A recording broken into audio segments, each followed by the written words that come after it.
Yo, what up, man? Chris, I'm about checking back in, man. Back with a blog, man. Make sure that like button, that subscribe button, and I appreciate all the support.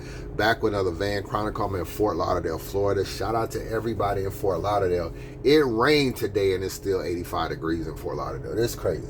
It's crazy. It is the middle of October, and it's still 85 degrees in Fort Lauderdale. Just after it rained, it's still hot down here. So shout out to everybody out here, Fort Lauderdale, West Palm Beach, Florida, and Miami, man. Shout out to everybody in this area.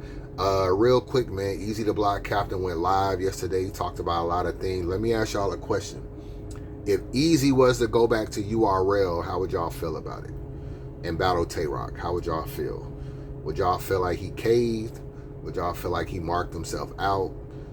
Considering everything he talked about, contracts he don't like the relationship, URL be using niggas, URL ain't really your friends, I don't like battling on the app, you know, all this different stuff that he kind of like did not like about URL. If he went back there and battled Tay Rock, how would y'all feel about that? Put it in the comment section. Let me know how y'all feel. Now, there's a couple ways you can look at it. One, yeah, you could look at it that way. Like, yeah, you kind of cave, you kind of lost to Geechee Gotti. Now you got to go back to URL and get one of your biggest battles ever over there. You know what I'm saying? I told you was going to need URL. I told you Eazy, you was going to need URL. But another way to look at it is, look, I battled on URL. I did my thing. I blew up. You know what I'm saying? I was 12-0 on the app. I did my motherfucking thing. I battled everybody. I beat a lot of people. I left. I started the trenches. I had Hitman Holla as a 1 million view battle. I had Geechee Gotti as a 1 million view battle. I got the Diz battle. I got YouTube releases, and I market myself in different ways. So if I come back to URL, it's kind of full circle. I'm kind of like showing you like, yo, you can have your cake and eat it too. I can do what I did, leave URL, come back to URL, headline the event against Tay Rock, and if I beat Tay Rock, I can pop my shit like, yo, I'm still the king of URL and the king of trenches. I'm not mad. I'm not mad at him coming back to URL. I think that might be the only way we can get that Tay Rock battle, to keep it real with you. I don't know who else could afford it other than RBE, and I don't think Tay Rock will ever battle on RBE. So other leagues like the Riot, Battle Academy, I just think the budget is too high for that battle. So let me know, if he went back to URL, would y'all feel like that was a sucker move, or would y'all be cool with it? Now, I might not like it if he battled anybody other than Rock. Like, if he went back there and battled John or Suge or somebody, I might look at it differently. But Rock, I'm not that mad. Now, he did a live yesterday. He talked about a lot of stuff. He said niggas are turning against him. Now, he didn't name no names. You know what I'm saying? I'm assuming it's a couple Philly niggas. He spoke about Rosenberg Raw. He basically said Rosenberg Raw was lying about the podcast shit, all this kind of stuff. He didn't get too crazy on Raw, but he did say Raw, he didn't really understand what some of the stuff Raw was saying, and that he had texted Raw and told Raw that they weren't going to be doing the podcast, so he don't know why Raw lied. That's basically what he said. He even encouraged them to clear it up in a live, and you know how Raw is. He probably going to do one of them take them walks with me and clear it up. Now, when I look at this situation, I kind of wish Eazy would have probably never even addressed it, unless he was going to go a little bit in depth in their relationship and what really happened, instead of just brushing over it. Because clearly there was an issue. Clearly whatever Eazy was expecting from Rosenberg Raw, he don't feel like he got, in terms of maybe some type of loyalty or speaking out against things about him, or just having a difference of opinion. Sometimes niggas feel like if we partners, like, don't say nothing negative about me publicly. And Raw really didn't say nothing negative, you know, but you ain't got to say much to tick Eazy off. You know, I think that's safe to say. If you remember, one of the podcasts Eazy was saying was he was talking about the battle. He was talking about this battle with Disaster, and Rosenberg Raw was basically saying like, yo, you choked in the second round, and Eazy was saying, nah, I didn't choke. So they had even a little disagreement there. But, you know, Rosenberg Raw ain't no yes man, you know what I'm saying? So he was just trying to give an opinion, and it should be respected either way. But I do blame both of these niggas, though. I gotta keep it real with you. I blame both of these niggas for their relationship, because I feel like Raw went to bat way too much for Eazy, and he just should have been able to keep his individuality. But because of the, you know, he probably wanted to battle on Chrome, he probably wanted the podcast to pop. He took a lot. He defended Eazy a lot when he probably should have been minding his business.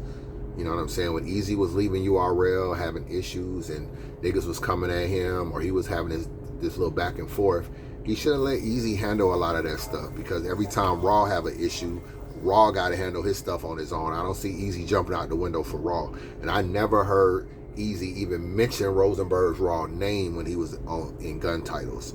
All of a sudden, he leave Gun Titles, them niggas like the best of friends, quote unquote, and I just knew that shit was fugazi, and I told Raw it was fugazi. So I feel like both of y'all niggas was trying to get something off each other. Raw was trying to somehow figure out a way to get a bag and come up in some type of way. And if you think about it, even him, you know, there was a lot of talk about Rosenberg Raw talking to URL and those text messages that leaked in a Charlie Clips battle.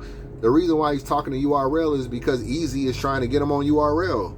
He's trying to get the bill collector battle on URL, so he's trying to link Rosenberg Raw and P together, and that ended up turning out to P leaking the messages and then Clips using the message in the battle. And that's what I'm saying, bro. Like, if you don't even do that with Eazy, then you end up staying on RBE, and you don't even, that's not even an angle used against you. So I feel like in a way, Raw was just influenced by him, you know, just trying to, you know, because it was an opportunity for him to try to come up in some type of way, whether it was the podcast or whether it was just battling on Chrome, another bag.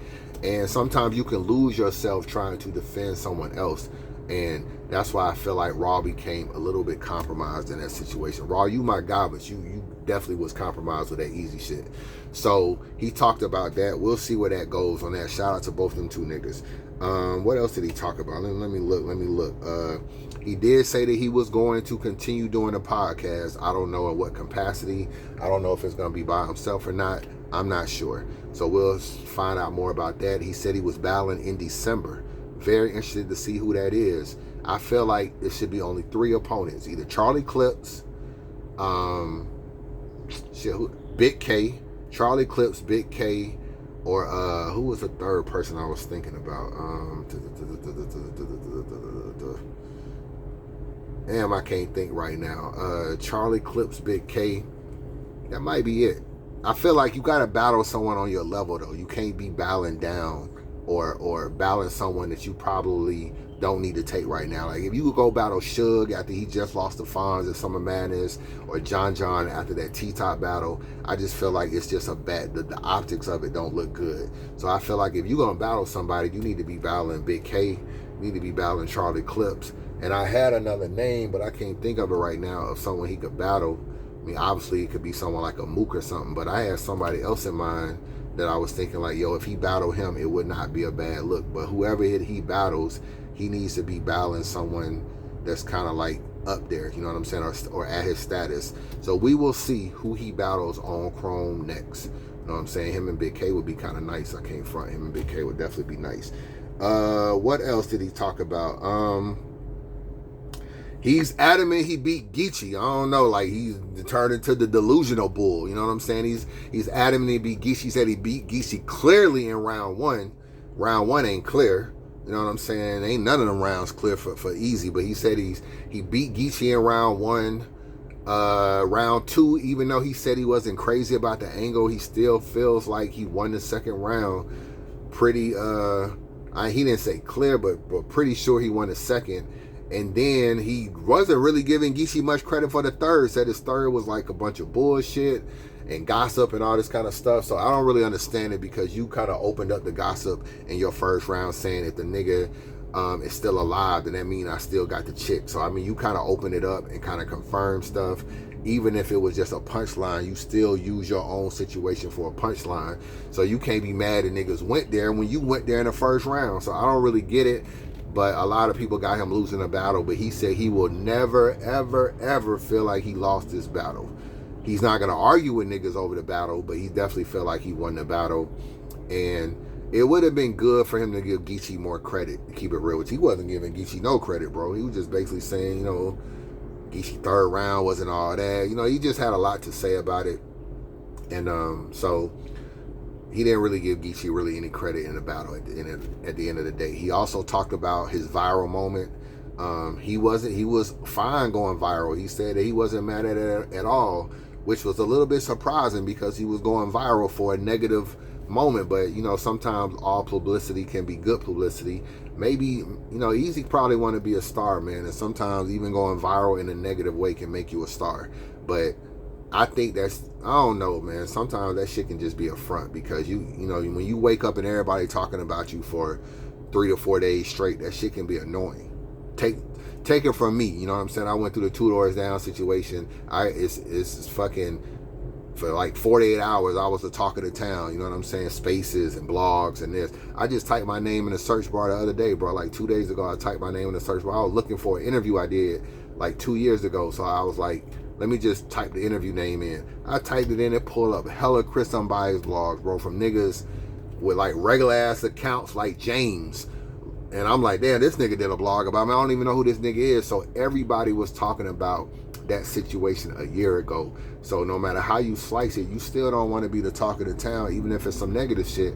But he said he was glad he kind of went viral. He wasn't mad. He wasn't mad at the situation. So the only other way he could be glad is if it's just a relief. Sometimes you might go viral or something may happen and you may be like, good, I'm glad everybody talked about it. I ain't got to hide this shit no more.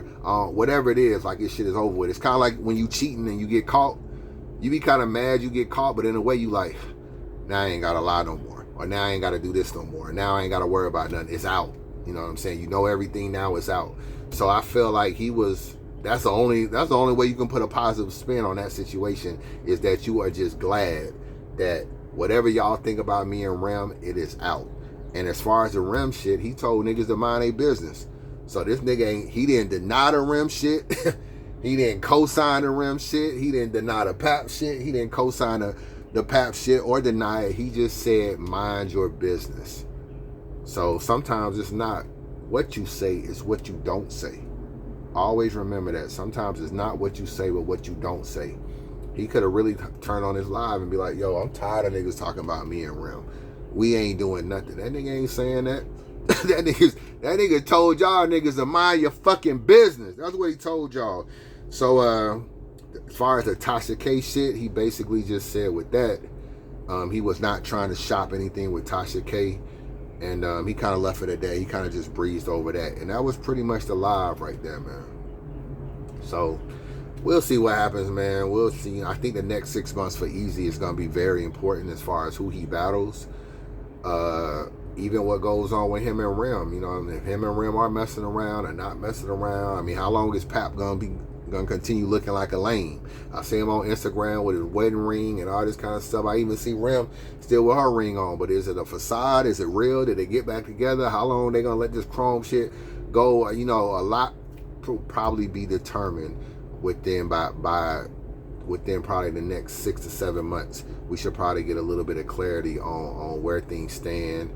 Will Eazy lose? You know what I'm saying? If you battle Tay-Rock, Big K, that was the third person, Tay-Rock, Big K, or Clips, will that give you another loss, or will your win streak start again?